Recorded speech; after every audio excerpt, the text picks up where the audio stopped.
if you really just think about it, a year ago, okay, and today, a huge change, massive change in everything. Not only in our lifestyle and our habits, but the required change that needed really to happen is in the way we think. So how do we deal with all of this massive change and not let it get to us, to not let it wear us down, not let us knock us up? How do we not only deal with change, but how do we really lead in our lives, at work, at home, in life? How do we make sure that we are progressing on purpose rather than just reacting to what's coming at us? And thankfully the stage of being scared and paralyzed and not knowing what to do and being confined in so many ways is behind us. Now it's all about how do you reinvent yourself, really, truly reinvent yourself to make sure that you're future-proof. So in our advisory work and consulting practice, we have this conversation with businesses, with companies, and saying, how do you ensure that the business, the company, is future-proof? And what we mean by that is, how do you ensure that whatever comes, you're ready for it. Whatever comes, you're ready to deal with it and move on, not being knocked off course and not being completely stopped by it.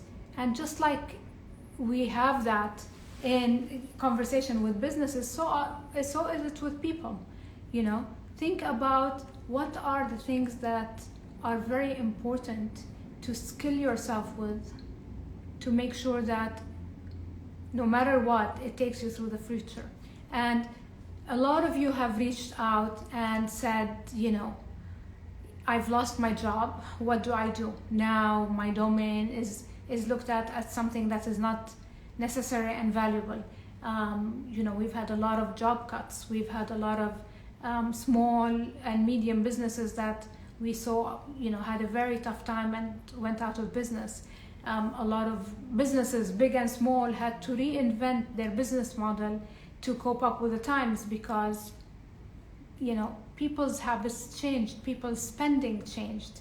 So how do you make sure that you not only read what's coming, read the trends that are happening in the future and make sure that you translate it, but also you prepare yourself to be future ready and become somebody who's vital and contributing to the future in terms of your business, in terms of your career, and in terms of your life. So the first step to make sure that you are ready to become future ready and to deal with this massive change is we have to own the change, okay? A lot of conversations that I've had with people, they look at change and, rightly so, change is a very scary subject. But if you don't own it, if you don't take it by the horns and say, this is the fact, change is here, and change will always stay with us. That's the only constant in life, right? Change is the only constant in life. So you can bet that things will continuously change. Then if that's the case, where are you? How will you not only cope with change, but how will you excel during all of this change? How will you bring out your best in these changing circumstances? And you can bet that this massive change that has been happening, it will continue because we're on a pace that is really speeding up. So first step is own that change. Make sure that change is here. Let's own it. What can I do with it? How does this change translate into my life? How does it translate into what I can or cannot do? What can I do to make sure that I'm on top of the change rather than, oh my God, change is happening. I have to change my career. I lost my job. Don't approach it from a victim point of view.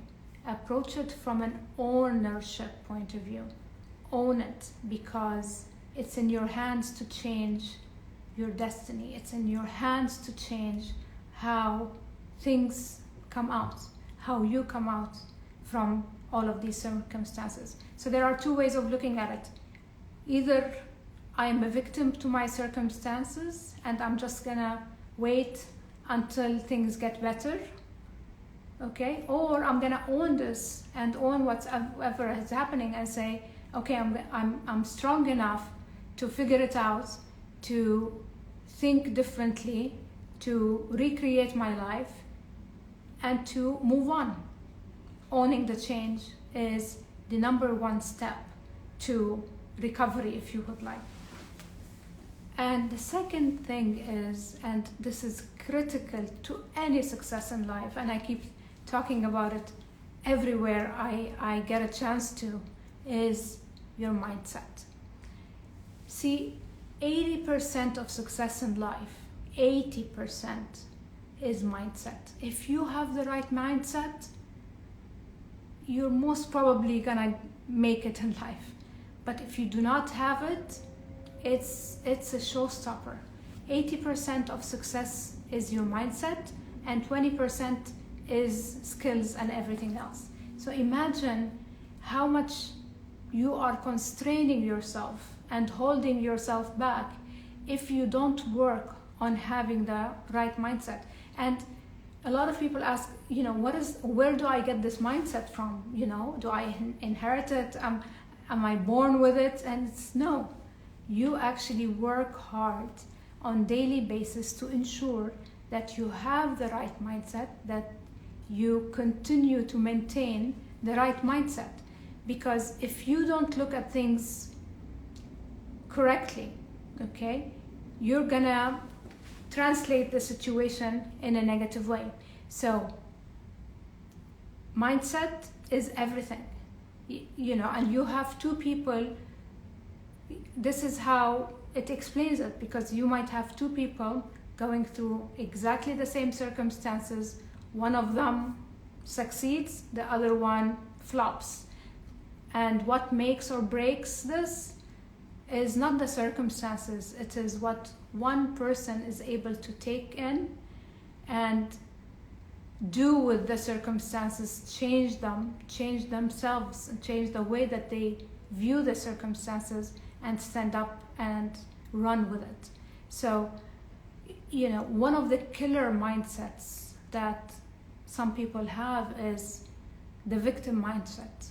Oh, somebody's did this to me. Oh, I lost my job. You're always blaming somebody for it. I'm not downplaying how important financial security is, and I'm not disrespecting the fact that it is very tough to lose one's job. But what I really encourage you to do is say, let's call things by what they are. Let's accept the reality, the new reality that a lot of people seem to want to shy away from. There is a new reality around us, whether it's health or economics or lifestyle or financial, you name it. Let's accept it. Let's own it, like we said, and then let's have the right mindset to approach it, because it's very important to realize you're the one who will make your life amazing or not. You're the one who will drive towards success or towards failure or towards nothingness, okay? Nobody is to blame, and circumstances, of course, circumstances are enablers, but it is up to you to how you take these circumstances and make them work for you, okay? This global crisis has been a global crisis to everybody, okay? If there is anything that we say that has affected at par everybody, it's this global crisis. So are you thinking about reinventing yourself? And a lot, the other day I was, somebody was asking me, how do I prepare for an interview? I lost my job. I've been out of work for a few months now. What happens when I come back? What are they going to ask me? And I said, if I were interviewing you, I'm gonna ask you one thing, is that how have you been investing your time out of the job? Have you been reading? Have you been learning new skills? What have you done to make yourself better? How are you developing yourself every single day? And why is this question important? It's because it indicates to me whether you are somebody who is ambitious, who is hungry for knowledge, who realizes that this world is continuously changing, and you are investing in changing with it and making sure that you're on top of things, rather than just sitting and waiting for things to happen. So having the mindset, the right mindset, is 3/4 of the battle. And a lot of times, you wake up and you're not in the mood, and you don't have your head on straight, and you don't have the positive vibes or the positive attitude, or you're looking at things and things have been, you've been waiting to sign a deal or a contract and it didn't come through, and it really is a bummer and it's disappointing and you don't feel good about it, and you've been working on it for like 6 months. Okay, so you know what? Get up, pull your socks up if you have socks on, and start over again. Start over again without lingering with the bad emotions. Don't linger with the negative thoughts. Don't linger long to get you back. Okay, so make sure that you're always in charge of your mind, in charge of your mindset. Okay, and a lot of us go through our days and we're so busy and we're running so fast that we're not able to check in with ourselves, whether we're thinking the right thoughts, we're being positive about the way we're seeing things. Are we looking at things and seeing possibilities, opportunities, or are we looking and seeing just problems and disasters? So make sure that you get that. And if you don't, get somebody to help you to start thinking right, to get the right mindset, because this is, like I say, always 3/4 of the battle. If you're not able to do it yourself, ask for help. There's a lot of support out there, people who can support you. Get a coach, get a mentor, get a friend who has it right, who seems to always think right, to help you to do it. A lot of us are reluctant to ask for support because it feels like we don't know how to do it ourselves. It's fine. We can't figure everything out. Support and plugging into support is also a very important trait of success. If you don't ask for help, if you don't tap into the resources that are out there, whether they are on the internet, whether they are in your network, whether they're in your friends, then you're not utilizing everything that's in your power to help you. Okay? So again, 2 things. We started with owning the change and then with upgrading your mindset. Okay? So I upgraded my mindset. I am all ready to go, and I'm not used to it because I have a habit of delaying and procrastinating and doubting and so on. Okay? A lot of times our habits, okay, are stronger even than our mindset. So it's very important that while we're focused and we know that we got our mindset right, make sure that you really work on your habits, because habits are critical to change. If we are not able to change our habits, we're not able to change our situation. And habits are very tough to change. It needs, you set your intention, but it really needs a lot of perseverance. It really needs a lot of work on yourself. But get this, the best thing is once you conquer these habits, once you start making small changes in your habits, it really changes your life. And once you start changing your habits and getting better habits, it really elevates it boosts your self-confidence, and that energizes you to get better habits and start changing your habits for the best. All right? So the fourth thing that I'd like you to think about when we are looking at massive change is, a lot of times we get so busy with looking at things to make sure things are aligned, and we're working on things continuously and so on. We get stuck into the detail.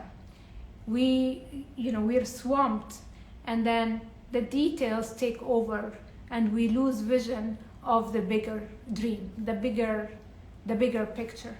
And that's where things start going not only hazy, you're not sure that you're driving in the right direction. So every time you feel that, and if you're listening enough to yourself, if you're in tune with yourself, there are indicators that tell you that you might be really stuck in detail. Being overwhelmed is one sure sign that you have gone down to a very, very detailed level, and you're not able to breathe, you're not able to see the bigger picture. And at that level, you might start driving in a different direction than you originally planned. So there are indications that our system gives us if we are really tuned in and listening to our system. So being overwhelmed, feeling that you can't breathe, you can't think, foggy thinking, all of these, once you start, if you have them, step back and breathe, take a breath, and slow down and start thinking, where am I going? Where am I vis-a-vis the big dream? Where am I vis-a-vis the direction that I'm shooting towards? Am I still in the right lane? Am I still directionally correct? Is what I'm doing getting me results? If not, what route should I be taking, and so on. So once you start feeling that you're stuck in a huge level of detail, take a step back, slow down, and start to look again with new eyes to see that, pull yourself up. And we have a very nice word in Arabic that I love. It's called tasama. It's from sama, which is rise above. Okay? Rise above all of this level of detail and start to look from above to see if you're still on the right track or not. Okay? Then, with everything that's going, and we're always going on 100 miles an hour or 100 miles a minute, with the pace of change, the pace of things that are expected of us, if you hit the ground running, and a lot of us have that expectation of ourselves, we need to hit the ground running and we continue running. Okay?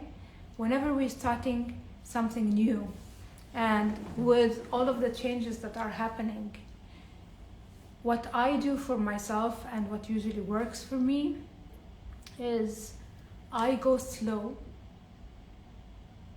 enable to go fast later. So I call it go slow to go fast.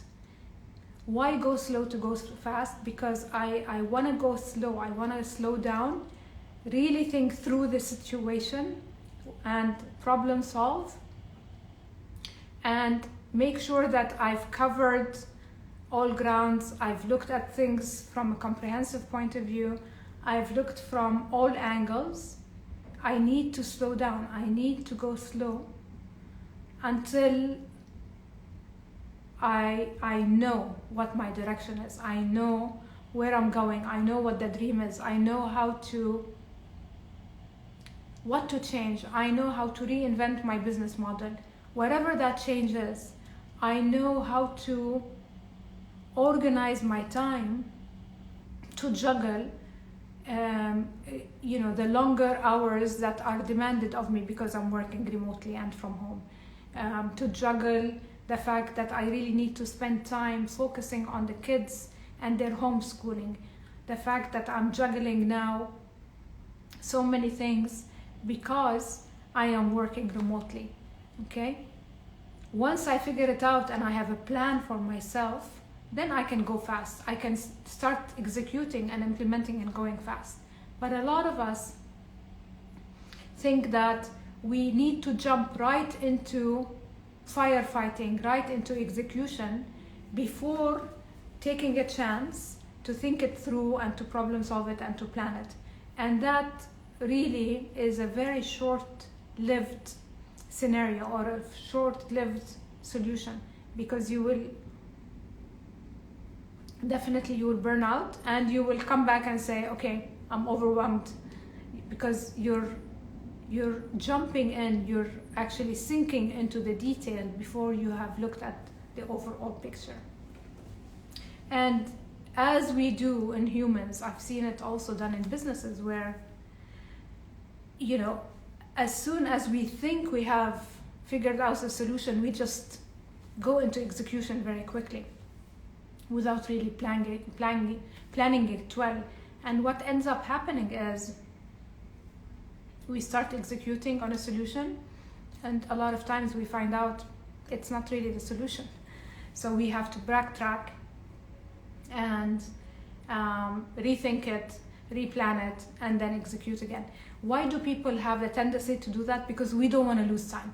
We think that we want to act fast. We want to be, faster than anybody else to make sure that we are solving things, or we're reacting, or we're helping others.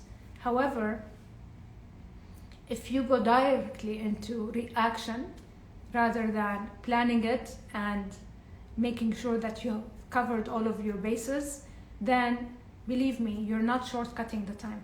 You're gonna be investing much more time, because you're gonna have to rework that solution and rethink it and replan it and retract.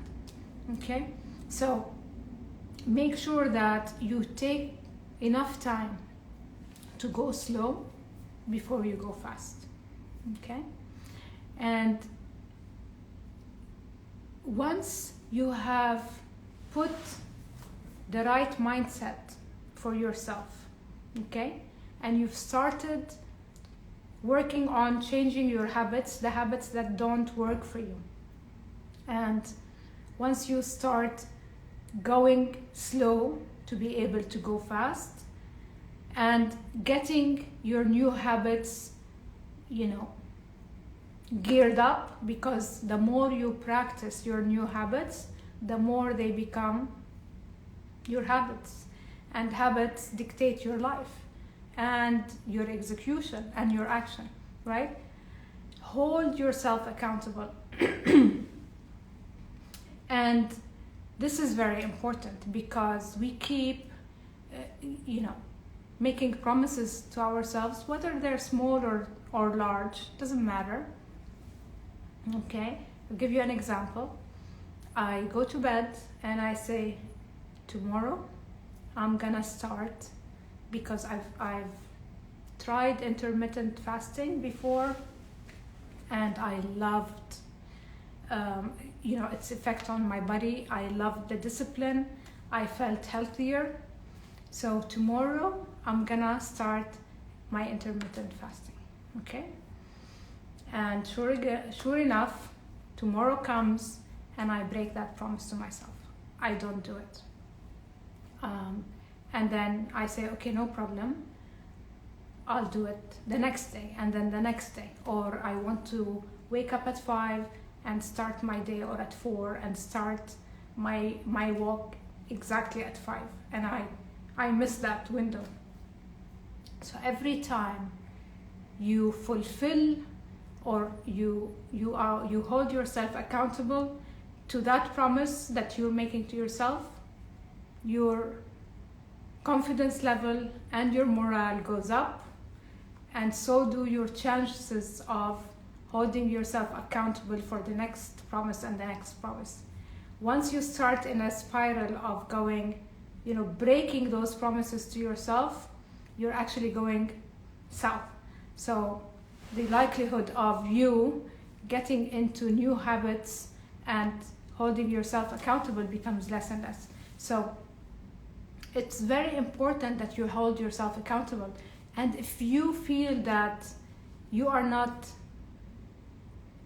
living up to your promises to yourself, then tell a friend, okay? Let somebody that you trust, a friend, a sister, a brother, whoever you choose, a colleague, somebody that you trust, let them hold you accountable to the changes you want to make in these habits, because that's very important.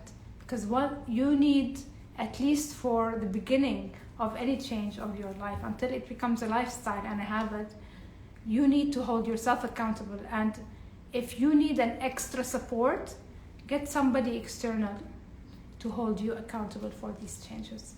Very important, because that actually gives you one of the support structures to make you go forward with a change. So changing your mindset, changing your habits, holding yourself or getting somebody to hold you accountable, or both.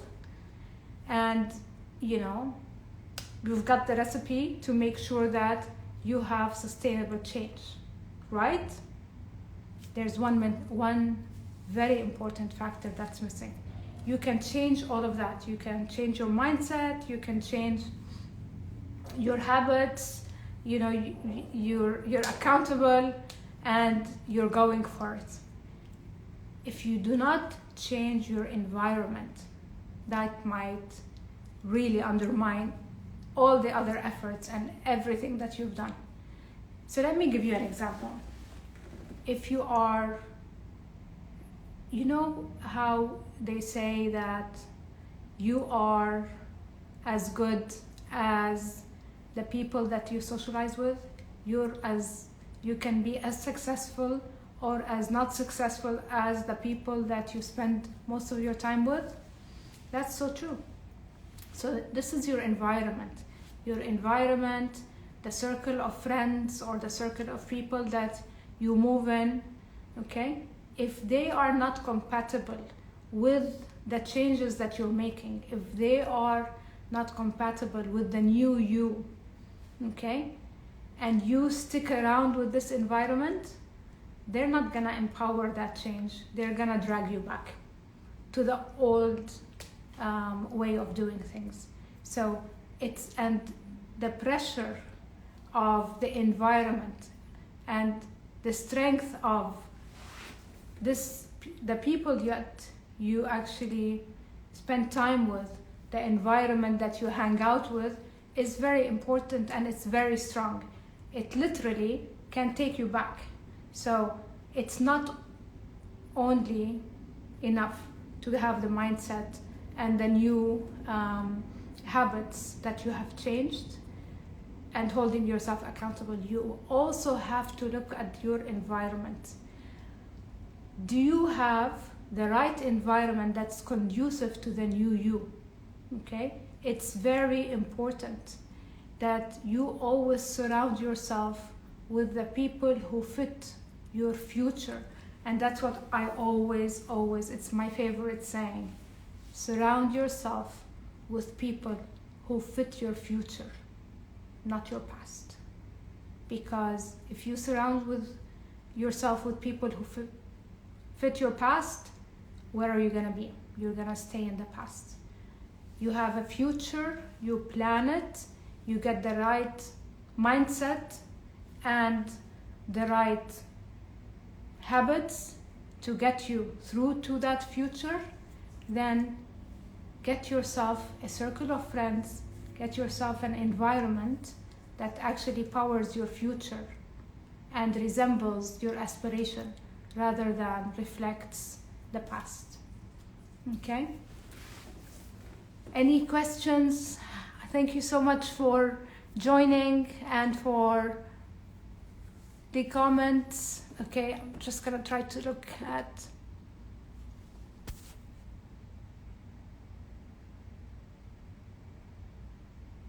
So I think what we really need is a balanced thinking rather than positive thinking.